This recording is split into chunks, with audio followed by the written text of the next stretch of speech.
rime forti, qua con avvocati buoni, dentro rime forti. La scena che vedete si è svolta qualche giorno fa, ero in municipio, ero in compagnia dei consiglieri comunali dei 5 Stelle che si stavano andando a dimettere, c'era anche il Presidente del Consiglio, il dimettendo Presidente del Consiglio Andri Bullo, quando il Mario Penzo, quello che vedete dalle immagini, mi è venuto alle spalle in pratica e senza che me ne accorgessi si era impadronito del pattino. Poi vistosi scoperto e alla presenza di più persone si era allontanato insultando e minacciando. Questa è solo una parte del video, poi ci sono le altre riprese che ho preso con la bodycam. Questo è il provvedimento. In sintesi, nel provvedimento ordinano al Mario Penzo di evitare i posti dove li frequento io e di rimanere a una distanza dal sottoscritto di almeno 200 metri e di non dall'abitazione, da me quando sono in giro in pratica, e il divieto di comunicare con lo stesso mediante telefonate, messaggi, sms, skype, mail, whatsapp e tutte le altre forme di comunicazione informatica e telematica. Ecco, allora questa comunicazione che do non è assolutamente per un principio di rivalsa o per qualche altro motivo, è semplicemente, mi sembra assolutamente doveroso darne comunicazione innanzitutto anche per la popolazione, che così viene a sapere che uno non può fare tutto quello. Questa persona mi ha spintonato in acqua a tradimento, mi ha attaccato alle spalle, ci sono i video, insomma ne ha fatti di tutto, mi ha fatto perdere una telecamera, mi ha messo le mani addosso più volte, ho avuto dei graffi, ogni volta mi è andata di fortuna, mi ha minacciato in maniera pesante, in una maniera incredibile, di te coppo, te masso, eccetera eccetera, con parole anche molto molto più pesanti, offese in qualsiasi posto, mentre sono a prendere il pane, mentre sono per strada, alla presenza di qualsiasi persona. Mi sembra assolutamente giusto dover darne comunicazione. Spero che questa vicenda con questo provvedimento finisca qui. Spero che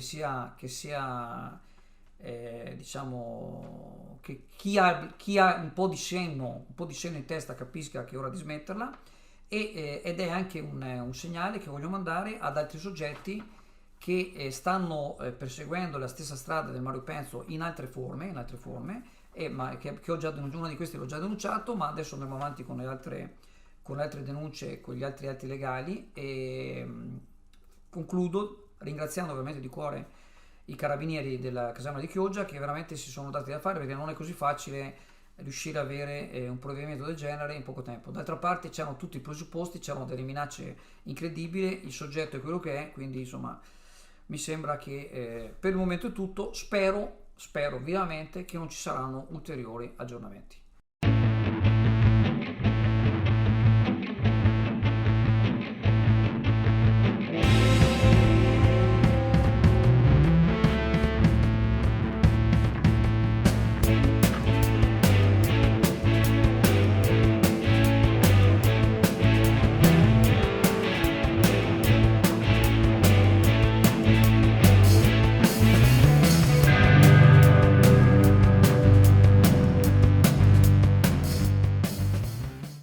Il Consiglio regionale del Veneto ha approvato all'unanimità una mozione che chiede alla Giunta Zaia di sostenere cittadini e imprese colpite dalla tromba d'aria dello scorso 15 ottobre, che aveva scaricato i propri danni in particolare sopra Sottomarina e Borgo San Giovanni.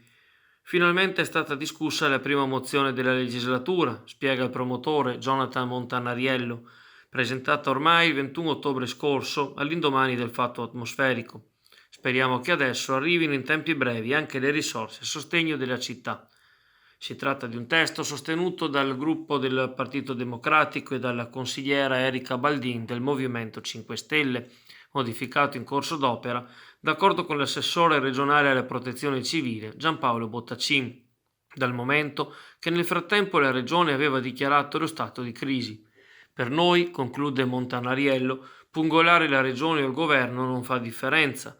L'essenziale è raggiungere il risultato, ovvero far arrivare risorse a un territorio già pesantemente colpito dalla pandemia. Questa condivisione trasversale consente di essere ottimisti a proposito del fatto che nessuno abbasserà la guardia, tornando alla carica qualora i ristori non dovessero arrivare a breve.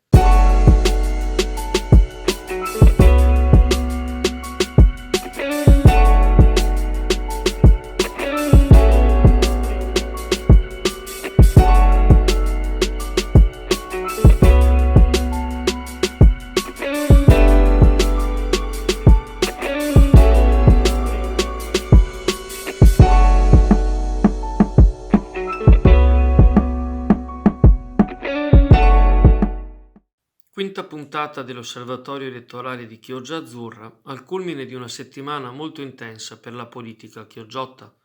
Dalle dimissioni dell'assessora Alessandra Penzo a quelle di 5 consiglieri ortodossi del Movimento 5 Stelle, l'incognita relativa alla tenuta del Consiglio Comunale si sposta sul piano politico, col possibile sostegno delle esponenti del PD, quale preludio alla ventilata alleanza elettorale per le comunali.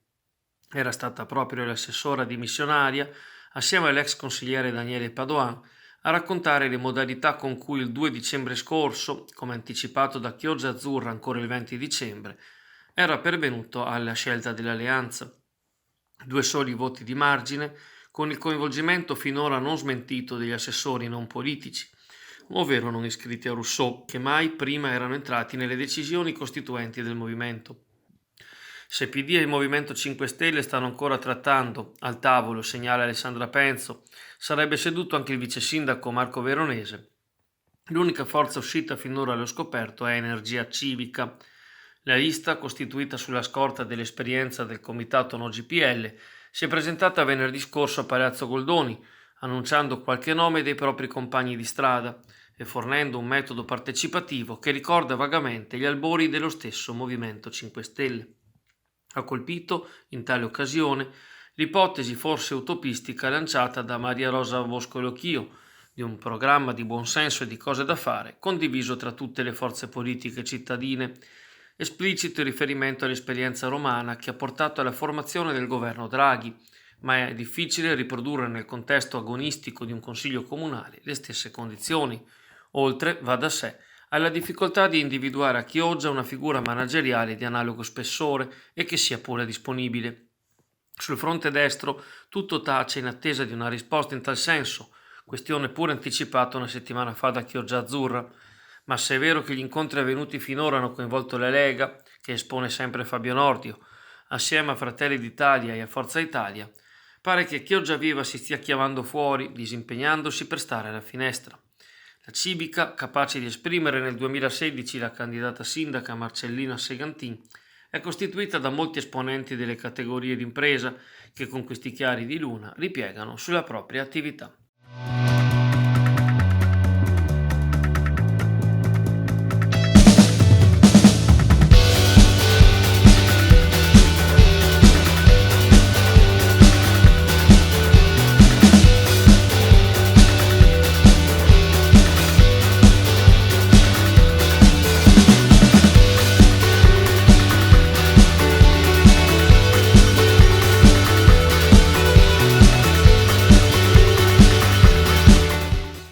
L'ingegner Giovanni Cecconi, per anni nella control room del sistema Mose, interviene ancora una volta per commentare un articolo apparso oggi nel quotidiano La Nuova Venezia in edicola, a firma di Alberto Vitucci, il quale riporta le osservazioni degli ingegneri Vincenzo Di Tella, Paolo Vielmo e Gaetano Sebastiani, che sostengono come le paratoie non siano mai state collaudate in condizioni meteorologiche estreme.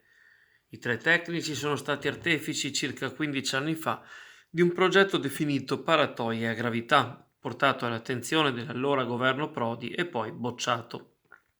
Non sono mai state recate alternative serie a confronto del Mose, commenta Cecconi, anzi si è sempre trattato di ipotesi ingenue e superficiali rispetto a un'idea studiata per 20 anni. Così il governo ha proceduto con il piano iniziato nel 2003. L'ingegner Cecconi ricorda che il vincolo dell'invisibilità delle barriere era stato voluto dalla soprintendenza. Il Mose è stato costruito con tutti i crismi matematici, i modelli in scala, le prove con mare mosso o meno, e già attivato 20 volte. L'opera non ha problemi di stabilità né di risonanza, ma c'è chi continua a pubblicare il parere di 2 persone che avevano interesse a passare alla storia in quanto autrici di un'opera più bella e meno costosa del Mose. Ma sono come moscerini, ripete Cecconi, che disturbano gli elefanti. Dicevano che non avrebbe funzionato, invece la prova è sotto gli occhi di tutti. Ora semmai il problema è far costare meno la sua manutenzione.